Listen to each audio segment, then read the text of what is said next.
या फोटोत दिसत असणाऱ्या मुलीने 4 महिन्यापूर्वीच लग्न झालेल्या तिच्या नवऱ्याला एका धारदार शस्त्राने आणि काचेच्या बाटलीने वार करून मारून टाकले. मध्य प्रदेशमधील बुरामपूर येथील राहुल पाटीलचं या मुलीशी लग्न झालं. लग्न झालं असतानाच या मुलीचं वय फक्त 17 वर्ष होतं. 17 वर्ष वय असताना या मुलीचं तिच्याच गावातील युवराज पाटील नावाच्या एका मुलासोबत अफेअर होतं. याच अफेअरच्या चलते युवराज पाटील आणि ही मुलगी मिळून राहुल पाटीलला मारण्याचा प्लॅन करते. 12 एप्रिल रोजी ही मुलगी राहुलला बोलते की कुठेतरी फिरून येऊया.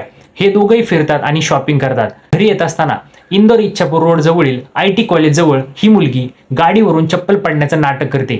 ती चप्पल उचलण्यासाठी राहुल जेव्हा गाडी थांबवतो तेव्हा मागून येत असणारा तिचा बॉयफ्रेंड युवराज आणि त्याचा मित्र ललित हे दोघंही मिळून राहुलला एका झाडाझुडपात घेऊन जातात. राहुलला झाडाझुडपात घेऊन गेल्यानंतर ती मुलगी आणि तिचा बॉयफ्रेंड युवराज मिळून एका धारदार शस्त्राने आणि काचेच्या बाटलीने राहुलवर 36 वार करतात.